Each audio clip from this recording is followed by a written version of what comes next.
Rashid Sandosha, DJ Bapi, Dusha 8 number pole.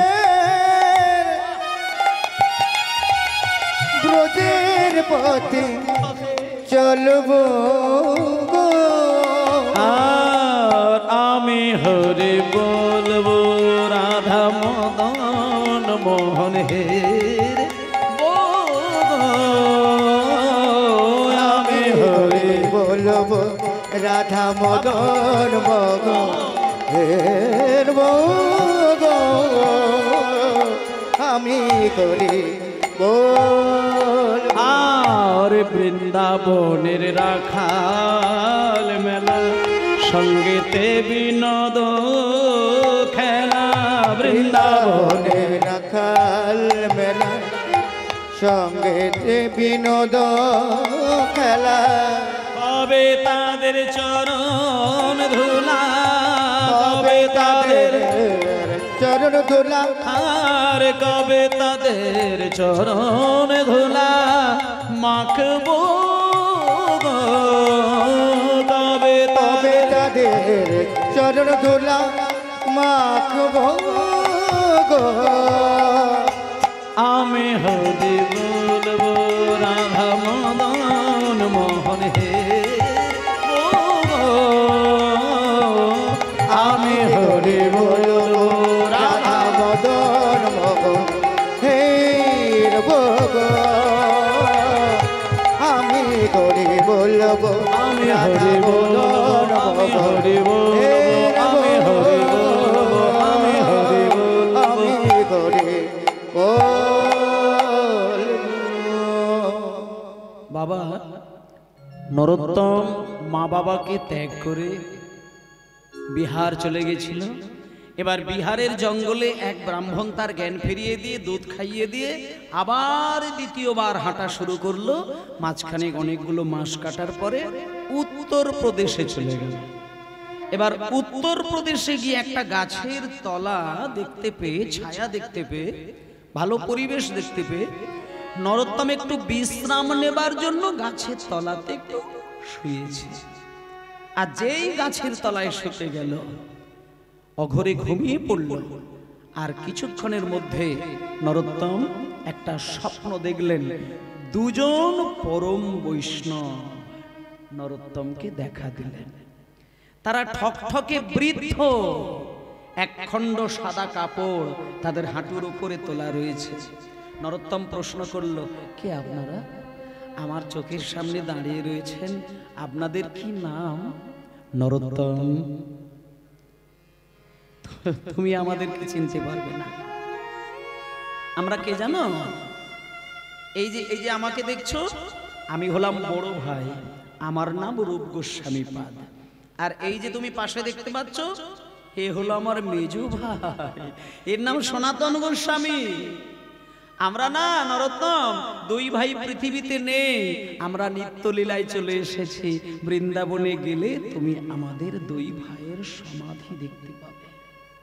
আমরা স্বপ্নে তোমাকে দেখা দিতে এসেছি। কেন জানো? একটা সংবাদ দেওয়ার জন্য, একটা খবর তোমাকে জানানোর জন্য। কিছুদিন আগে তুমি বিহারের একটি জঙ্গলে অজ্ঞান হয়ে পড়ে গিয়েছিল, তোমার মনে পড়ছে নরোত্তম? সেই ব্রাহ্মণ তোমাকে জলের ছিটে দিয়ে জ্ঞান ফিরিয়ে দিয়ে কোলে বসিয়ে পেট ভরে দুগ্ধ খাইয়ে দিয়েছিল।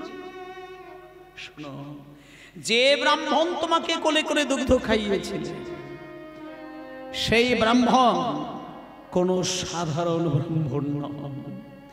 যে ব্রাহ্মণ তোমাকে কোলে করে আদর দিয়ে জ্ঞান ফিরিয়ে দিয়েছিল সেই ব্রাহ্মণ কোনো সাধারণ ব্রাহ্মণ নয়। উনি হলেন স্বয়ং চৈতন্য মহাপ্রভু।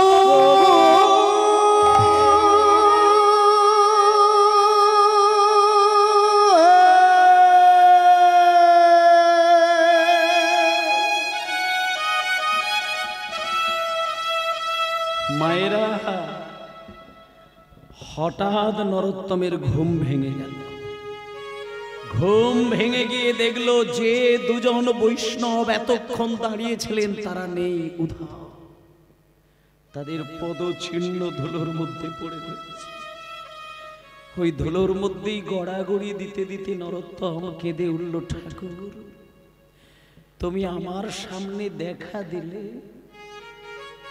আমাকে আদর দিলে, মাথায় জল ছিটে দিয়ে জ্ঞান ফিরিয়ে দিলে, দুধ খাওয়ালে, একটা বার তুমি ধরা দিলে না যে তুমি ভগবান। ঠাকুর ঠাকুর কে তোমায় চিনিতে পারে,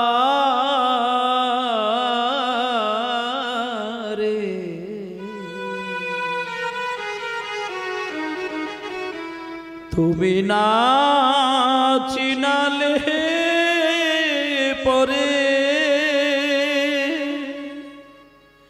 ঠাকুর কে তোমায় চিনিতে পারে, তুমি না চিনালে পরে।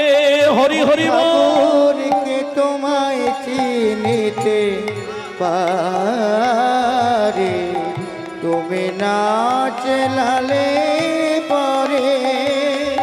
ঠাকুর কে তোমায় চিনিতে পারে, তুমি না চেনালে পরে।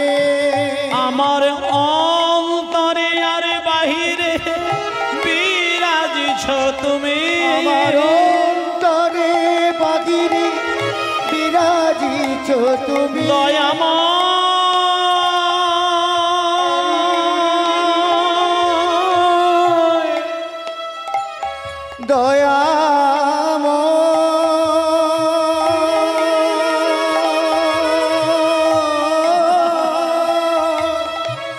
দয়া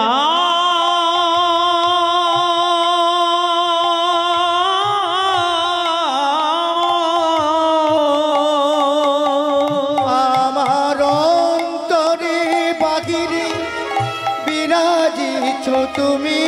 আমি দেখিও না দেখি তোমায়, তোমারে তুমি না হরি হরি হরি পরে। ঠাকুর কে তোমায় চিনিতে পারে, তুমি না চেনালে পরে। ঠাকুর কে তোমায় চিনিতে পারে, তুমি না চেনালে পরে। নিতাই গৌর হরি বল, গৌর হরি বল, গৌর হরি বল। ভগবানের কৃপা ছাড়া কোনোদিন ভগবানকে চেনা যাবে না। মায়েরা, আপনারা প্রত্যেক দিন ভগবানকে ডাকেন, কিন্তু যদি কোনোদিন সত্যিকারের ডাকটা দিয়ে ফেলেন, যে ডাকে ভগবানের চোখে জল এসে যায়, হাজারবার কাঁদতে গিয়ে একটা দিন হয়তো সত্যিকারেরই কান্না কেঁদে ফেললেন, যে কান্নায় ভগবানও কেঁদে ফেলেন, সেই দিন যদি কোনোদিন হয়, তাহলে জানবেন আপনার ওই চোখের জলের মূল্য দেবার জন্য ভগবান হাত বাড়িয়ে সেবা পাবেন। তবে আপনি তাকে চিনতে পারবেন না। ভগবান যদি কোনো ভক্তের কান্না সহ্য করতে না পারে, তার কাছে আসে পাগল বেশে আসতে পারে, পাগলির বেশে আসতে পারে, কোনো ভিখারির বেশ ধারণ করে আসতে পারে, বা কোনো সাধু গুরু বৈষ্ণবের বেশ ধারণ করে আসতে পারে। আমরা ধরতে পারি না, চিনতে পারি না, কারণ ভগবান নিজে থেকে যদি স্বরূপটা কাউকে না দর্শন করায়, কেউ ধরতে পারবে না। নিতাই গৌর হরি বল, হরি বল। ভগবানের লীলা পরম ব্রহ্মা পর্যন্ত চিনতে পারে না। সৃষ্টিকর্তা ব্রহ্মা, তিনিও কিন্তু কৃষ্ণের লীলা বুঝে উঠতে পেরেছিল না। তাই বৃন্দাবনে কৃষ্ণের চারিদিকে ঘোরা 9 লক্ষ ধেনু, 24 জন সখা হরণ করে পর্বতের গুহার মধ্যে অজ্ঞান করে আটকে অচেতন করে রেখে দিয়েছিলেন। যতবার বৃন্দাবনে যায় ততবার নূতন করে কৃষ্ণ 9 লক্ষ গুরু 24 জন সখার রূপ ধরে, চিনতে পারে না, বারবার হরণ করে নেয়। কেন চিনতে পারে না? ভগবান নিজে যদি না ধরা দেয়, কোনোদিন বুঝতে পারে না। অবশেষে ব্রহ্মাকে পর্যন্ত তার অভিশাপ পেতে হয়েছিল কৃষ্ণের কাছ থেকে। তা আজকে স্বয়ং মহাপ্রভু, স্বয়ং মহাপ্রভু সেই চৈতন্যদেব আজকে নরোত্তমের কাছে ব্রাহ্মণের বেশে এত কথা বলল, একটা বড় নরোত্তমকে ধরা দিল না, আমি সেই চৈতন্য মহাপ্রভু। হরি বল, হরি বল। যখন মহাপ্রভুর কথা শুনতে পেল নরোত্তম পাগল হয়ে কাঁদছে, কাঁদতে কাঁদতে ইতিমধ্যে পৌঁছে গেল বৃন্দাবন। বৃন্দাবনে গিয়ে একজন বৈষ্ণবের চরণে নরোত্তম গিয়ে আছাড় খেয়ে পড়লেন। জীব গোস্বামী পাদ কি জয়, জীব গোস্বামী পাদ কি জয়, জীব গোস্বামী পাদ কি জয়। খোকা, এই খোকা, দেখি সামনে এসো তো বাবা। কি মিষ্টি কণ্ঠ তোমার, কি সুন্দর দেখতে, ছোট্ট অল্প বয়স। কি নাম বাবা তোমার? আমার নাম নরোত্তম। কি নাম? নরোত্তম। বাবার নাম? বাবার নাম হচ্ছে কৃষ্ণানন্দ দত্ত। বাড়ি কোথায়? আমার বাড়ি হচ্ছে বাংলায়। আমি বাংলা থেকে বৃন্দাবনে এসেছি, আর আমার বাবা হচ্ছেন একজন রাজা মশাই। আমি না একটু বৃন্দাবনে চলে এসেছি আপনার কাছে, আপনি আমাকে দীক্ষা দেবেন? আপনার কাছ থেকে আমি দীক্ষা মন্ত্র নিয়ে আমি রাধা গোবিন্দের সেবা করব।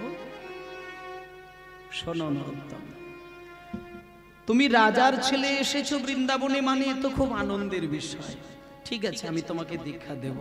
রাজার ছেলে মানে আমি শুনেছিলাম রূপ গোস্বামী, সনাতন গোস্বামী সারা বাংলার প্রধানমন্ত্রী আর অর্থমন্ত্রী ছিল, তারা মন্ত্রিত্ব ছেড়ে দিয়ে বৃন্দাবনের বাবাজি হয়েছিল। আর এই আমি প্রথম দেখলাম যে বাংলার একটা রাজা তার ছেলে রাজ সর্বস্ব ছেড়ে দিয়ে বৃন্দাবনে এসেছে। ঠিক আছে, আমি তোমায় দীক্ষা দেব। তোমার বাবাকে একটু নিয়ে এসো, তোমার মাকে একটু নিয়ে এসো, আমি তাদের সঙ্গে একটু আলাপ পরিচয় করি। নিয়ে এসো। বাবা ঠাকুর, আমার মা বাবাকে তো আমি নিয়ে আসিনি। আমি তো মা বাবা ঘুমাচ্ছিল, আর আমি তো মা বাবাকে প্রণাম করে ওই মা বাবার ওই ঘুমন্ত অবস্থা থেকে আমি না জানিয়ে চলে এসেছি। আমি তো মা বাবাকে নিয়ে আসিনি। বাবা ঠাকুর, তুমি মা বাবাকে নিয়ে আসোনি? তার মানে তুমি একা এসেছো? একে এইটুকু বাচ্চা ছেলে বাংলা থেকে বৃন্দাবনে এ তো কয়েক মাস কেটে যাবে, বছর কেটে যাবে। তুমি কেমন করে আসলে বলো দেখি? সামনে এসো, সামনে এসো। তুমি যে বৃন্দাবনে আসলে তোমার পথের মধ্যে কোনো দুর্ঘটনা ঘটেনি? হ্যাঁ বাবা ঠাকুর, পথে দুর্ঘটনা ঘটেছে। আমি বিহারের জঙ্গলে এসে অজ্ঞান হয়ে গেছিলাম। এক ব্রাহ্মণ আমার মাথায় জল দিয়ে জ্ঞান ফিরিয়ে দিয়ে দুধ খাইয়ে দিয়েছিল। তারপরে উত্তরপ্রদেশে এসে আমি দুইজন বৈষ্ণবকে দেখলাম, একজন হচ্ছেন রূপ গোস্বামী, একজন হচ্ছেন রূপ গোস্বামী, আর একজন সনাতন গোস্বামী। ওনারা বললেন যে ব্রাহ্মণ আমাকে দুগ্ধ খাইয়েছিলেন, বললেন উনি নাকি চৈতন্য মহাপ্রভু ছিলেন। নরোত্তম, কি বলছো তুমি? রূপ সনাতনকে তুমি স্বপ্নে দেখেছো? হ্যাঁ, আমাকে তো স্বপ্নে দেখা দিলেন ওনারা। ঠকঠকে চেহারা, এক খণ্ড সাদা কাপড় হাঁটুর উপরে জড়িয়ে, হাতে জপের মালা, কপালে তুলসী মালা, ওই গলায় তুলসী মালা, কপালে তিলক, আর ওই হরিনাম করছে। চোখ থেকে তাদের বিন্দু বিন্দু কৃষ্ণ প্রেমের ধারা গড়িয়ে যাচ্ছে। নরোত্তম, ভেবে কথা বলছো? যে রূপ সনাতনকে তুমি দেখলে, তুমি জানো ওনারা আমার সম্পর্কে কে হয়? জানো তুমি? শোনো, রূপ গোস্বামী হচ্ছে বড় ভাই, সনাতন গোস্বামী হচ্ছে মেজো ভাই। আর ওনাদের দুই ভাইয়ের আদরের একটা কোলের ভাই ছিল, তার নাম অনুপম গোস্বামী, সে হচ্ছে ছোট ভাই। সেই অনুপম গোস্বামী হচ্ছে আমার সম্পর্কে বাবা। সুতরাং তুমি বুঝতে পারছো, ওই রূপ সনাতন সম্পর্কে আমার জ্যাঠামশাই। শুধু জ্যাঠামশাই নয়, আমার বড় জ্যাঠা আর আমার মেজো জ্যাঠা, এই দুই জ্যাঠার কোলে বসে এক জ্যাঠার কাছ থেকে আমি দীক্ষা নিয়েছিলাম, আর এক জ্যাঠার কোলে বসে আমি রাধা গোবিন্দের সেবার শিক্ষা নিয়েছি। শোনো নরোত্তম, যেদিন থেকে আমার দুই জ্যাঠাদেরকে আমি হারিয়েছি, প্রত্যেক দিন রাত্রিতে শুতে যাবার সময়, আমি ঘুমাতে যাবার সময় আমি কেঁদে কেঁদে শুধু একটাই কথা জানাই, ভগবানকে শুধু একটা কথা জানাতাম, যে আমার দুই জ্যাঠাদেরকে আমি যেন স্বপ্নের হৃদয় মাঝে দেখতে পাই। আমার এত বয়স হয়ে গেল, আমি কোনোদিন স্বপ্নে আমার জ্যাঠাদেরকে দেখতে পাই না। কতবার চেষ্টা করেছি দুই জ্যাঠাদেরকে দেখবো, আমি দেখতে পাই না। তুমি কত বড় ভাগ্যবান, এই ছোট অল্প বয়সে আমার দুই জ্যাঠা তোমার হৃদয়ে দেখা দিয়েছে। কি বলছো তুমি? আমি তোমাকে দীক্ষা দেব না, আমি তোমায় দীক্ষা দেব না। যে হৃদয়ে আমার দুই জ্যাঠার চরণ বসানো থাকে, সেই হৃদয়ে তো আমি দীক্ষা দিতে পারি না। দীক্ষা যদি তোমাকে নিতে হয়, তাহলে আমার ওই দুই জ্যাঠামশাইয়ের সমকক্ষ বৈষ্ণব বৃন্দাবনে একজন আছেন, তুমি তার কাছে যাও, তার কাছে গিয়ে তার চরণ দুটো জড়িয়ে ধরো। তোমার এই রূপ, তোমার এই ভাব, ভালোবাসা দেখে, প্রেম দেখে যদি উনি তোমাকে দীক্ষা দেয়, তাহলে জানবে তোমার এই মানব জীবন ধন্য হয়ে গেল। চলে যাও। তার নাম লোকনাথ গোস্বামী। জয় জয় শ্রী গুরু প্রেম কল্প তরু। জয় জয় শ্রী গুরু প্রেম কল্প তরু। বড় অদ্ভুত জাগ্রত প্রকাশ, বড় অদ্ভুত জাগ্রত প্রকাশ,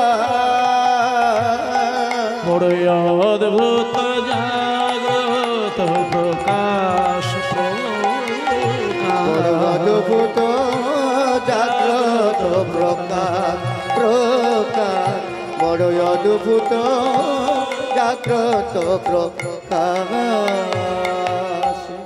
ইতিমধ্যেই নরোত্তম লোকনাথ প্রভুর কাছেই গিয়ে হাজির হলেন।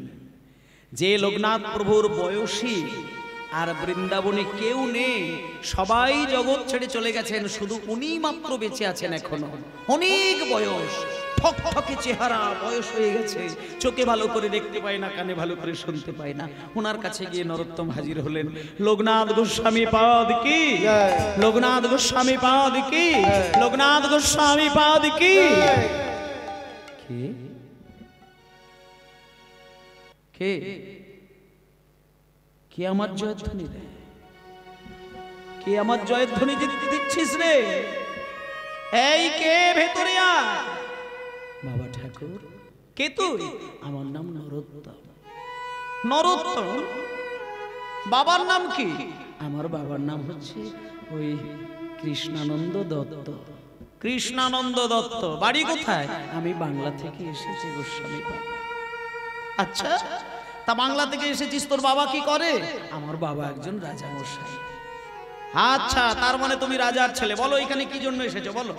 বাবা ঠাকুর, আপনার কাছে আমি এসেছি, আর আপনি আমাকে দীক্ষা দেবেন, আমি একটু রাধা গোবিন্দের সেবা করব। দীক্ষা? আচ্ছা, এই জন্য বলি আমার কেন জয়ধ্বনি দিচ্ছে। শোনো শোনো শোনো শোনো, কাছে এসো, কাছে এসো। শোনো, রাজার ছেলে, বৃন্দাবনে এসেছো, প্রসাদ পাও, ঘোরো, ফেরো, বেদি হও, যাও, বেদি হও। আমি তোমায় দীক্ষা দেবো না। এটা তোমার উপরে রাগ দুঃখ অভিমান করে বলছি না, এটা আমার প্রতিজ্ঞা। জীবনে আমার কাছে হাজার হাজার বৈষ্ণব এসেছে, কত মাথা ঠুকেছে, আমি দীক্ষা দিই না। যাও, বেরিয়ে যাও, এটা আমার প্রতিজ্ঞা। চলে যাও, বেরিয়ে যাও, দীক্ষা আমি দেবো না। নরোত্তম মনে মনে ভাবলেন, আপনি শুধু আমার এই জন্মের গুরু নন, আপনি আমার গত জন্মের গুরু ছিলেন বটে। দীক্ষা আপনি নাইবা দিলেন, আপনার মুখ পানে চেয়ে আমি মরে যাব, তবু কারোর কাছে দীক্ষা নেব না। আমার চক্ষু দানে দিলা যে, জন্মে জন্মে গুরু সে। আমারে হরি হরি বল। জন্মে জন্মে গুরু সে, চক্ষু দানে দিলা যে, জন্মে জন্মে গুরু সে। আমার চক্ষু দানে দিলা যে, জন্মে জন্মে গুরু সে। জন্মে জন্মে গুরু সে। লোকনাথ লোকের জীবন, লোকনাথ লোকের জীবন, লোকনাথ লোকের জীবন, লোকনাথ লোকের জীবন, লোকনাথ লোকের জীবন, লোকনাথ লোকের জীবন, লোকনাথ লোকের জীবন। নরোত্তম ঠিক করে নিয়েছে, দীক্ষা যদি ইনি আমাকে নাও দেয়, আমি এই জায়গায় মাথা ঠুকে ঠুকে মরে যাই, কারোর কাছে যাব না। কারণ লোকনাথ গোস্বামীর একটা রূপ উনি দেখতে পেয়েছেন যে ইনি আমার এ জন্মের নয়, গত জন্মের গুরু ছিলেন। এখানে যারা আমার মায়েরা বাবারা রয়েছেন, একটা কথা বলি, দীক্ষা গুরু যদি কারোর ভাগ্যে এইরকম হয়ে যায় যে দীক্ষা মন্ত্র নেওয়ার পরে গুরুদেবের সঙ্গে আপনার সম্পর্কটা ভক্তি জগতের দিক থেকে অতি পবিত্র সুমধুর, গুরুদেবের চরণ স্পর্শ করলে হৃদয়ে কৃষ্ণ প্রেম এসে যায়, গুরুদেবের নাম মুখে আনতে পারলেই যেন কৃষ্ণ নাম মুখে এসে যায়, এইরকম যদি গুরু কোনোদিন সান্নিধ্য পেয়ে যান, তাহলে জানবেন ওই গুরু আপনার গত জন্মের গুরু ছিল। আর যদি কোনোদিন কোনো গুরুর কাছ থেকে কোনো কারণে দীক্ষা নেওয়া হয়েছে, কিন্তু সম্পর্কটা হাজার চেষ্টা করেও আপনি ভালো তৈরি করতে পারছেন না, এমন অনেক মানুষের অনেক গুরু কপালে এসে যায় যাদের সঙ্গে সম্পর্ক ভক্তি জগতের দিক থেকে ভালো নয়, তাহলে জানতে হবে ওটা আপনার সঠিক গুরু নির্বাচন হয়নি। আপনাকে অন্য গুরুর চরণ ধরে আলোর পথে আগাতে হবে। আজকে লোকনাথ গোস্বামী যখন নরোত্তমকে দেখা দিয়েছে, নরোত্তম পরিষ্কার দেখতে পেয়ে গেলেন ইনি আমার এই জন্মের গুরু নন, ইনি আমার গত জন্মের গুরু ছিল। দীক্ষা নাই দিক, আমি এনার কাছেই পড়ে থাকবো। দেখতে দেখতে বেশ কটা দিন, কটা মাস, কটা বছর কেটে যায়। একদিন লোকনাথ গোস্বামী, সেদিন ছিল প্রচন্ড ঠান্ডা, কনকনে ঠান্ডা, প্রচন্ড শীত। হঠাৎ ভোর 3টের সময় লোকনাথ গোস্বামী মলত্যাগ করতে যাচ্ছে মন্দির থেকে অনেকটা দূরে, গঙ্গার ধারে, যমুনার ধারে। এবার হঠাৎ নরোত্তমের চোখে পড়ে গেল, এত রাত্রিতে, এত ঠান্ডার সময়, গুরুদেবের এত বয়স, একা একা মলত্যাগ, কেউ সঙ্গে নেই, হঠাৎ যদি গুরুদেবের কিছু হয় কে বাঁচাবে? আমি বরং লুকিয়ে লুকিয়ে যাব, গুরুদেবের যদি কোনো বিপদ হয় ওই সুযোগে ছুটে গিয়ে আমি গুরুদেবের চরণ সেবা করব। দেখতে দেখতে সেই দিনকে নরোত্তম পিছনে পিছনে গেলেন। হঠাৎ নরোত্তম দেখতে পেল লোকনাথ গোস্বামী পায়খানা করার জন্য একটা জায়গায় দাঁড়ালেন। পায়খানা বসতে যাবেন বলে প্রস্তুত, কিন্তু পায়খানা বসলেন না। কিছুক্ষণ পরে গিয়ে যমুনার জলে স্নান করে ফেললেন। ঠক ঠক করে কাঁপছে, এত ঠান্ডা। স্নান টান করে গা হাত পরিষ্কার করে তারপর অন্য জায়গায় গিয়ে লোকনাথ গোস্বামী আবার পায়খানা করছেন। তারপরে আবার দ্বিতীয়বার এসে স্নান করছেন, তারপরে মন্দিরে যাচ্ছেন। নরোত্তম দেখছে এত ঠান্ডায় গুরুদেব বারবার স্নান করছেন কেন? তাছাড়া প্রথম জায়গায় পায়খানা বসতে গিয়ে পায়খানা করলেন না, দ্বিতীয়বার পায়খানা করলেন, কি ব্যাপার? ভালো করে লক্ষ্য করে নরোত্তম দেখতে পেয়ে দেখল কি না, অতিরিক্ত বয়স হয়ে গেলে মানুষের কতকগুলো সমস্যা এসে যায়। চোখে একটু কম দেখে, কানে একটু কম শোনে, স্মৃতিশক্তিটা অনেকটা কমে যায়। তা লোকনাথ প্রভুর এত বয়স, চোখে ভালো করে দেখতে পাচ্ছে না, কানে শুনতে পায় না, স্মৃতিশক্তি অনেক কমে গেছে। গত কয়েকদিন যে জায়গায় পায়খানাগুলো করেছিল উনি তো মনেই রাখতে পারেননি। আজকে পায়খানা করতে যাবে কি, নিজের পায়খানার উপরে দুটো পা তুলে দিয়েছিলেন, তাই পাটা ঘিন ঘিন করে উঠেছিল। তাই পরক্ষণে স্নান করে অন্য জায়গায় গিয়ে পায়খানা করলেন। নরোত্তম যখন এই দৃশ্যটা দেখলেন, ভাবলেন আহারে, শুধু লোকনাথ প্রভুর এত বয়স হয়েছে বলে তাকে এত কষ্ট করতে হচ্ছে। তিনি শুধু চোখে দেখতে পায় না, মনে রাখতে পারেন না, তাই বারবার এত ঠান্ডাতেও তিনি ডুব দিচ্ছেন। এই কষ্ট আমি আর হতে দেব না, আমি কোনোদিন গুরুদেবের এই কষ্ট হতে দেব না। সেদিন থেকে লোকনাথ প্রভু পায়খানা করে স্নান করে যখনই মন্দিরে চলে যায়, ওই নরোত্তম ভোরের মধ্যে সকাল হওয়ার আগে, লোক দেখতে পাওয়ার আগে লুকিয়ে লুকিয়ে গিয়ে লোকনাথ প্রভুর পায়খানা দুই হাতে তুলে বক্ষ মাঝে জড়িয়ে ধরে গিয়ে যমুনার জলে গিয়ে ভাসিয়ে দেয়। শুধু কি তাই, যমুনা থেকে জল এনে জায়গাটা লেপে পুছে পরিষ্কার করে রেখে দেয় যাতে গুরুদেবের আর কোনো কষ্ট না হয়।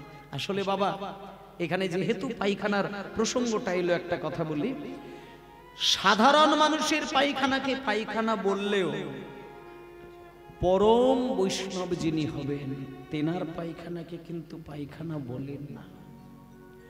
পরম বৈষ্ণবের দেহের ভেতর থেকে যে বর্জ্য পদার্থ রূপে পায়খানাটা বার হয়, সাধকগণ বলছেন ওটা বিষ্ঠা।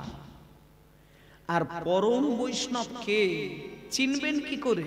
তাতে শাস্ত্র বিচার করে বলছেন যে পরম বৈষ্ণবকে চেনার মূলত দুটি উপায়। কি দুটি উপায়?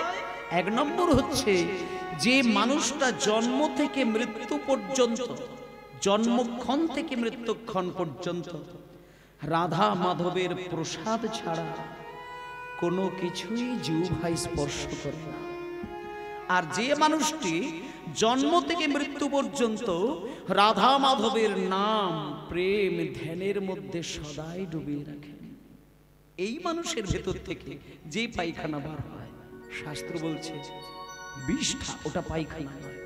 আর লোকনাথ প্রভু শ্রেষ্ঠ বৈষ্ণব, সর্বত্যাগী বৈষ্ণব। তিনি নাম প্রেম ধ্যান জপ তপ এর বাইরে তিনি কিচ্ছুই করেন না। আজকে সেই পরম বৈষ্ণবের পায়খানা প্রত্যেক দিন পরিষ্কার করে দেয়। কিন্তু মা কদিন করবে? কদিন?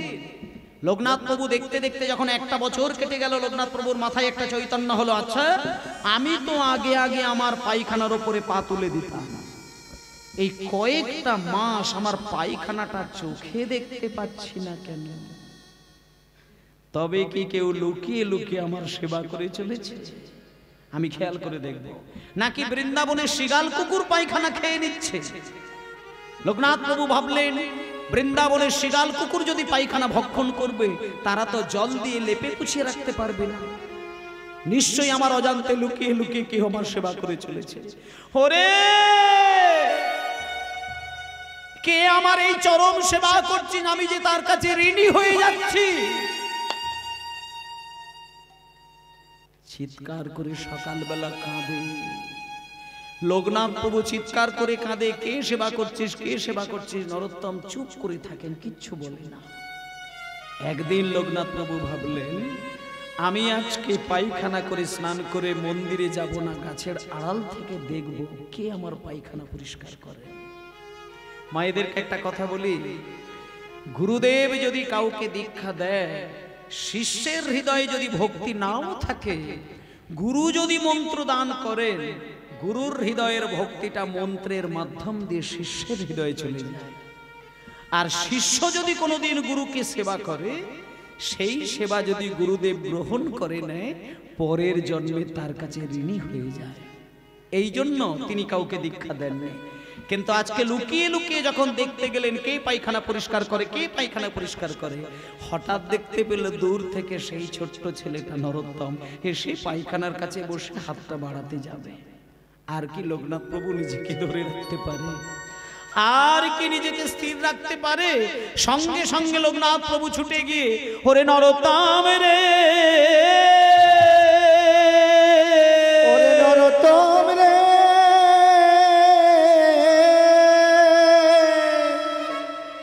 তুই কিনা রাজার ছেলে, নিজের পায়খানা কোনোদিন নিজ হাতে পরিষ্কার করিস নাই,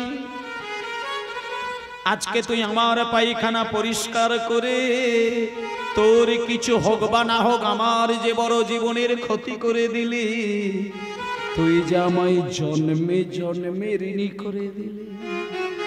ওরে নরোত্তম রে, আজকে যদি আমি তোকে দীক্ষা মন্ত্র না দিয়ে দিই, তাহলে যে আমি ভগবানের কাছে বড় অপরাধী হয়ে যাব। তাই আমার বুকে আয়, আমি তোকে দীক্ষা মন্ত্র দান করলাম। আজকে নরোত্তমকে বুকে জড়িয়ে ধরে, একেবারে হৃদয় মাঝে জড়িয়ে ধরে লোকনাথ গোস্বামী সেই দীক্ষা মন্ত্র নরোত্তমকে দান করে দিলেন। আর বলে দিলেন, নরোত্তম তুই হলি আমার জীবনের প্রথম শিষ্য, আর তুই হলি আমার জীবনের শেষ শিষ্য। নরোত্তমের দীক্ষা হয়ে গেল। যেই নরোত্তমের দীক্ষা হয়ে গেছে, মায়েরা, কত কত বৃন্দাবনের সাধকগণ লাইন দিয়েছেন নরোত্তমকে দেখার জন্য। তাদের মধ্যে একজন এসেছে যিনি সারা পৃথিবীর মধ্যে একজন সঙ্গীত গায়ক, যার নাম হলো হরিদাস স্বামী, যিনি সারা ভারতের সম্রাট আকবরের পোষা যে শিল্পী ছিল তানসেন, সেই তানসেনের যিনি গুরুদেব ছিলেন। তানসেন সারা ভারতের একজন শিল্পী ছিলেন, উচ্চাঙ্গ সঙ্গীত, আকবরকে গান শুনিয়ে কাঁদাতেন। সেই তানসেনের গুরুদেবের নাম হচ্ছে হরিদাস স্বামী। সেই হরিদাস স্বামী আজকে নরোত্তমের কাছে এসে বললেন, নরোত্তম, তোমার সম্পর্কে আমি বৃন্দাবনে সব খবর জানি। লোকনাথ প্রভু তোমাকে দীক্ষা দিয়েছেন, মানে আমাকে আর নূতন করে কিচ্ছু বলতে হবে না। তুমি আমার কোলে বসে রাগ রাগিনী শেখো, উচ্চাঙ্গ সঙ্গীত শেখো, গান বাজনা শেখো। তাই বাবা নরোত্তম ওই লোকনাথ গোস্বামীর কাছ থেকে দীক্ষা পাওয়ার পরে হরিদাস স্বামীর কাছ থেকে কোলে বসে গান শিখেছিলেন। যে গান তানসেন শিখেছিলেন, সেই তানসেনের গুরু হরিদাস স্বামী, তিনি নরোত্তমকে সঙ্গীত শিখিয়েছিলেন। এরপরে শ্রীনিবাস আচার্য প্রভু শেষকালে আসলেন। তিনি এসে বললেন, নরোত্তম, তোমার সব কথাই আমরা জেনে গেছি। পৃথিবীর মধ্যে শ্রেষ্ঠ সাধক যদি থাকতে হয়, একমাত্র আমি তোমাকেই দেখলাম। শোনো, তোমাকে শিখতে হবে কেমন করে রাধা গোবিন্দকে সেবা করতে হয়। তুমি চোখ বন্ধ করে ধ্যান করবে, হঠাৎ তুমি ধ্যানের মধ্যে দেখতে পাবে তোমার দুটো ভ্রুর মাঝখানে একটা আলোর জ্যোতি, আর সেই আলোর মাঝখানে তুমি দেখতে পাবে বৃন্দাবন। সেই বৃন্দাবনের মাঝে দেখবে তুমি কুঞ্জবন, আর কুঞ্জবনের মাঝে দেখবে একটা সোনার বেদি, আর সোনার বেদির উপরে দেখবে ছোট্ট ছোট্ট রাধা কৃষ্ণ একে অপরের সঙ্গে কথা বলছে। আর তোমার কাজ হলো রাধা কৃষ্ণ যখন কথা বলবে, তাদের সামনে তুমি এক বাটি দুধ গরম করে মুখের সামনে ধরবে। এইটাই হবে তোমার কৃষ্ণ সেবা। নিতাই গৌর প্রেমানন্দে হরি বল। এইবার নরোত্তম ধ্যানের মধ্যে ডুবে গেল। যেই ধ্যানের মধ্যে ডুবে গেল, দেখতে পেল দুটো ভ্রুর মাঝে একটা তীব্র আলোর জ্যোতি। সেই আলোর মাঝখানে দেখতে পেল বৃন্দাবন, সেই বৃন্দাবনের মাঝখানে দেখতে পেল কুঞ্জবন, আর কুঞ্জবনের মাঝে দেখলো একটা সোনার বেদি। সোনার বেদির ওপরে দাঁড়িয়ে রয়েছে রাধা কৃষ্ণ, আর তাদের মধ্যে হচ্ছে কথোপকথন। রাধা কৃষ্ণ প্রাণময়। আচ্ছা, একটুখানি বললি, এই মুহূর্তে আমি যুগলের একটা গান গাইবো রাধা কৃষ্ণের, কিন্তু এখানে লীলাটা শেষ নয়। লীলাটা শেষ হবে যে জায়গাটা, সেটা হচ্ছে নরোত্তম দাস ঠাকুরের একেবারে জীবন অবসান জায়গায় আসবে, মানে উনি প্রাণ ত্যাগ করবেন, ওইখানে সমাপ্ত হবে। তার আগে কয়েকটা কথা হবে তারপরে। তাই আর একটুখানি মন দিয়ে শুনবেন, তারপর পরবর্তী লীলা, রাসলীলা আপনারা শুনবেন। রাধা কৃষ্ণ প্রাণ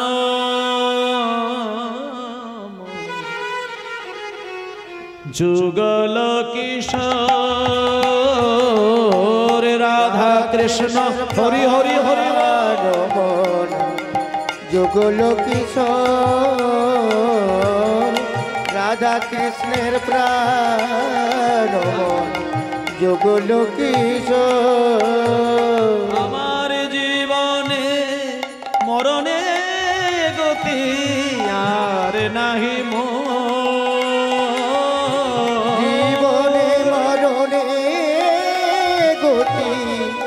আর নাহি আর জীবনে মরণে গতি আর নাহি মো, জীবনে মরণে গতি আর নাহি হরে রাধা কৃষ্ণ প্রাণ যুগল কিশোর, রাধা কৃষ্ণ প্রাণ যুগল কিশোর, রাধা কৃষ্ণ প্রাণ যুগল কিশোর। ধ্যানের মধ্যে হঠাৎ নরোত্তম দেখল রাধা আর কৃষ্ণ একে অপরের সঙ্গে মিষ্টি মিষ্টি কথা বলছে। নরোত্তম ভাবল, গুরুদেব আমাকে দুধ গরম করতে বলেছে, আমি দুধ গরম করতে বসিয়ে দিই। এই বলে তড়িঘড়ি করে কতগুলো শুকনো জ্বালানি কাঠে আগুন দিয়েছে, তার মধ্যে সোনার পাত্র বসিয়েছে, ভর্তি করে দুধ দিয়েছে, আর মনে মনে ভাবছে দুধ গরম হতে তো একটু দেরি আছে, হঠাৎ করেই তো আর দুধ গরম হয়ে যাবে না, একটু সময় লাগবে, এই ফাঁকে আমি একটু রাধা কৃষ্ণের কথা শুনে আসি। এই বলে দুধ বসিয়ে দিয়ে গুটি গুটি পায়ে ধ্যানের মধ্যেই ঘটছে। নরোত্তম যেন কুঞ্জ মন্দিরটাকে দেখতে পাচ্ছে, আর কুঞ্জ মন্দিরের ভেতরে যেন রাধা কৃষ্ণ কথা বলছে, আর কুঞ্জ মন্দিরের বাইরে থেকে নরোত্তম একটু আড়ি পেতে শুনছে। আর যেই আড়ি পেতে শুনতে গেল, ভেতর থেকে রাধারানীর একটা কথা শুনে কৃষ্ণ উত্তর দেয়, আর কৃষ্ণের কথা শুনে রাধারানী উত্তর দেয়। এই একে অপরের সঙ্গে কথা বলা বলি রসের কথা শুনতে শুনতে শুনতে শুনতে শুনতে নরোত্তমের খেয়ালই নেই যে ওইখানে আমি দুধ গরম করতে বসিয়ে দিয়েছি। এটা একেবারেই ভুলে গেছে। মাঝখানে অনেকটা সময় পার হয়ে গেল, হঠাৎ ওইদিকে আগুন উঠে গিয়ে দুধের বাটি লাল হয়ে গিয়ে সব দুধ উতলে গিয়ে আঁচের মধ্যে যেই ধপাস করে পড়লো, সেই পোড়া দুধের গন্ধ নরোত্তমের নাকে এলো। যেই দুধের গন্ধ নাকে এসেছে, নরোত্তম ছুটে গিয়ে দুধের বাটি নামাতে গেছে, দেখলো দুধের বাটি লাল হয়ে গেছে, একবারে গনগন গনগনে লাল, আর দুধ সব পড়ে গেছে। শুধু বাটির মধ্যে ওই একটুখানি ছিটে পোটা কণা দুধ ওই তলায় রয়েছে। নরোত্তম শুধু ভাবলো যে আমি যদি ওইটুকু দুধও বাঁচিয়ে রেখে দিয়ে রাধা কৃষ্ণের মুখের সামনে ধরি, অন্তত গুরুদেবের কথাটা তো রাখতে পারবো, আমি তো রাধা কৃষ্ণের সেবা থেকে বঞ্চিত তো হলাম না। এই বলে তাড়াহুড়ো করে দুধের বাটিটা নামাতে গেছে। মানে মাথায় তার হুঁশ নেই যে বাটি যেখানে আঁচের মধ্যে লাল হয়ে গেছে, সেটা ধরা মানে মিনিমাম একটা কাপড় দিয়ে ধরার দরকার, সেটা খেয়াল নেই। খালি হাতেই হাতটা বাড়িয়ে যেই দুধের বাটি ধরে নামাতে গেল, ছ্যাঁকা লেগে গিয়ে ধ্যানটা ভেঙে গেল। আর যেই ধ্যান ভেঙে গেল, নরোত্তম সবার প্রথমেই হাতের দিকে তাকাল। হাতের দিকে যেই নরোত্তম তাকিয়েছে, অদ্ভুত ভাবে দেখতে পেল ধ্যানের মধ্যে ফসকা পড়ল। ধ্যান ভেঙে যাবার পরেও নরোত্তম দেখছে হাতের 5টা আঙুল কালো হয়ে পুড়ে গেছে। তাই গৌর হরি বল, হরি বল, হরি বল। অসহ্য যন্ত্রণা, হাতটা সম্পূর্ণ পুড়ে গেছে, কালো হয়ে গেছে হাতটা। আর সেই ফসকা পোড়া পোড়া হাত আঁচলের মধ্যে লুকিয়ে নিয়ে নরোত্তম কাঁদতে কাঁদতে শ্রীনিবাস আচার্য প্রভুর কাছে ছুটে গেল। নরোত্তম শুধু একটা কথা ভাবলো, আমি গুরুদেবের প্রথম দিনের সেবার অধিকারী আমি হতে পারলাম না, আমি কথা রাখতে পারলাম না, তাই আমার এই পোড়া হাত নিয়ে গিয়ে গুরুদেবের কাছে গিয়ে আমি সব জানিয়ে দেব, যাতে উনি আমায় কৃপা করেন। তাই সঙ্গে সঙ্গে নরোত্তম হাতটা আঁচলের মধ্যে লুকিয়ে নিয়ে, ও হে গুরুদেব,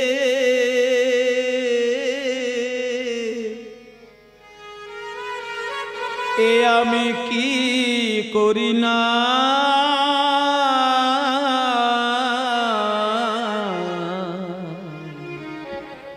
ও হে গুরুদেব, কি করিলাম, ও হে গুরুদেব, আমি কি করিলাম,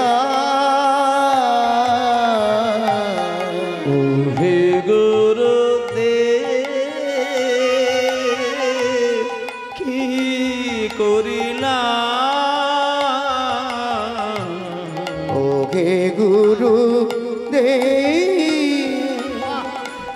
আমি কি করিলাম, আমি সুখের কথা ভেবে ভেবে সকলে হারালাম, হরি বল।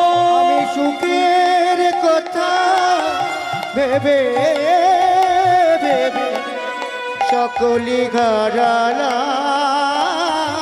আমি সুখের কথা ভেবে ভেবে সকলি হারালাম, আমি সুখের কথা ভেবে ভেবে সকলি ঘরালা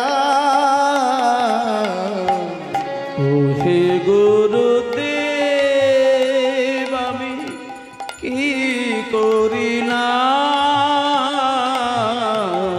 ওহে গুরুদেব কি করিলা, ওহে গুরুদেব কি করিলা। গুরুদেবের কাছে এসে নরোত্তম কাঁদতে কাঁদতে আছাড় খেয়ে পড়ল। বাবা,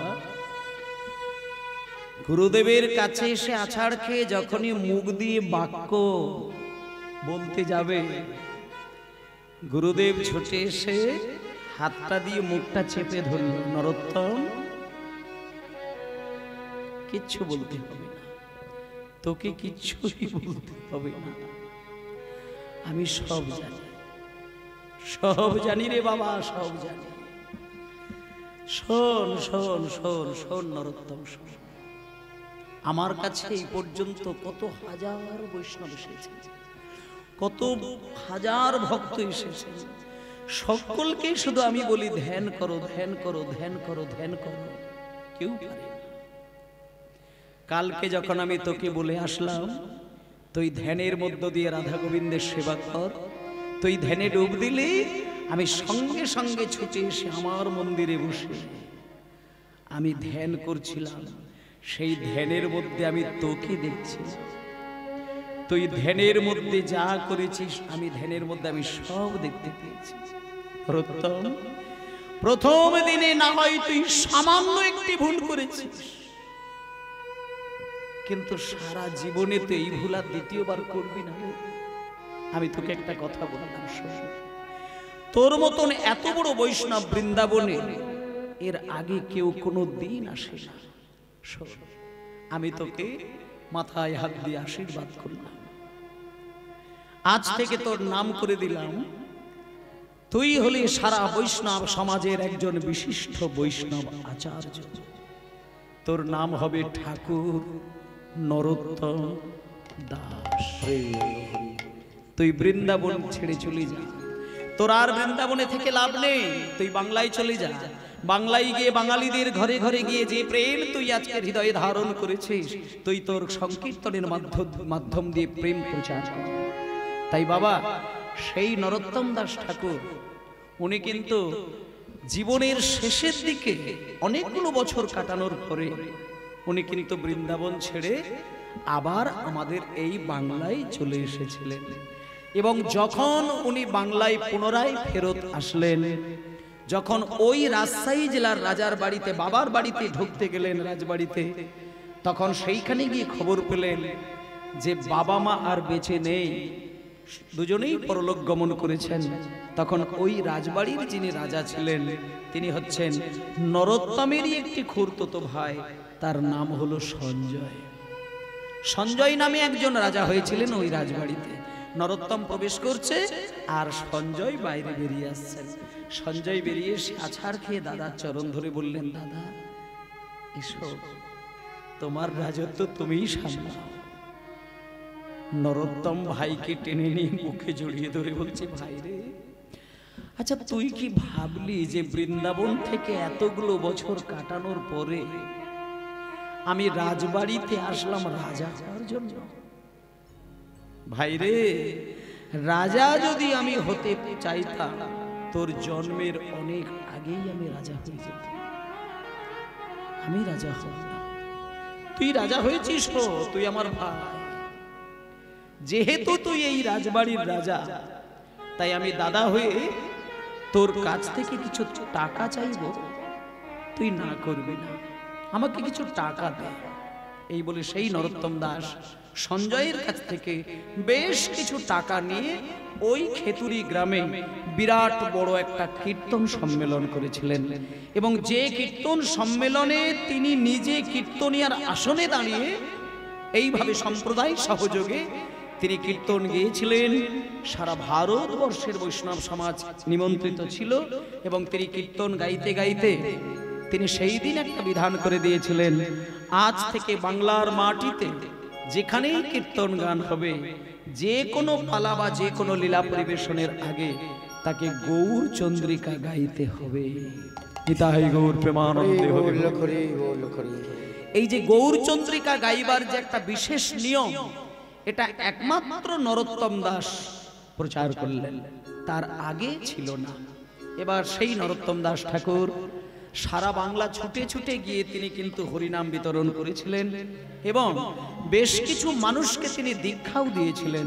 কিন্তু ভক্তমণ্ডলী মায়েরা, তিনি দীক্ষা দিয়েছিলেন ব্রাহ্মণ অব্রাহ্মণ সকলকেই দীক্ষা দিয়েছিলেন। অবশেষে নরোত্তম দাস ঠাকুর একদিন ধ্যান করতে বসে, ধ্যানের মধ্যে এমন ভাবে ডুব দিয়েছেন নরোত্তম দাস, 1 সপ্তাহ কেটে গেল, ধ্যান ভাঙেনি। একদিন করে 7টা দিন কেটে যায়, নরোত্তম দাসের ধ্যান ভাঙলো না। কিন্তু মায়েরা, নরোত্তম দাসের ভক্ত যারা, তারা তো জানে যে তিনি ধ্যান করছেন, কিন্তু নরোত্তম দাস ঠাকুরকে যারা পছন্দ করেন না, তারা নরোত্তম দাসের সম্পর্কে উল্টো পাল্টা কথা বলছেন এবং অবশেষে নরোত্তম দাসের দেহটাকে তুলে নিয়ে চিতার উপরে গিয়ে শুইয়ে দিলেন, আগুন ধরিয়ে দেবার চক্রান্ত করলেন। তখন কিছু অনুরাগী ভক্ত গিয়ে আছাড় খেয়ে নরোত্তম দাসের অঙ্গ ভিজিয়ে দিলেন। গুরুদেব, এ আপনি কি করছেন? আপনি উঠুন, আপনি জাগুন, আপনি দেখান সাধনার শক্তি। আপনি যদি এইভাবে চলে যান আমাদেরকে ছেড়ে, আমরা সমাজের মাটিতে মুখ দেখাবো কি করে? গুরুদেব, আপনি উঠুন না, আপনি জাগুন না, আপনি দেখান না আপনার সাধনাটা। কাঁদতে কাঁদতে চোখের জল যখন নরোত্তম দাসের অঙ্গে পড়ল, সেই চিতার উপরেই নরোত্তম দাস ঠাকুরের ধ্যান ভাঙল এবং ধ্যান ভেঙে এই গানটা তিনি গিয়েছিলেন। গৌরাঙ্গ বলিতে হবে পুলক সরি, গৌরাঙ্গ বলিতে হবে পুলক সরি, গৌরাঙ্গ বলিতে হবে পুলক সরি। হর হরি হরি বলিতে নয়নে ববে নীর, হরি হরি বলিতে নয়নে বঘেনি, আরে গাবে নিতাই চাঁদ করুণা করিবে, আর কবে নিতাই চাঁদ করুণা করিবে, বলি আর কবে নিতাই চাঁদ করুণা করিবে,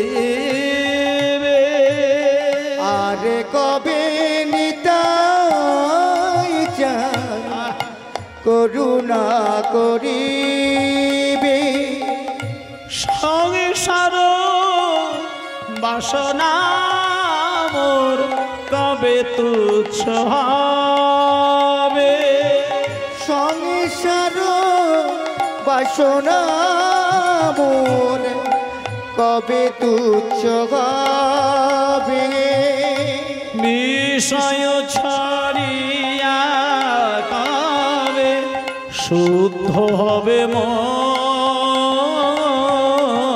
বিষয় ছাড়িয়া কবে শুদ্ধ হবে মন,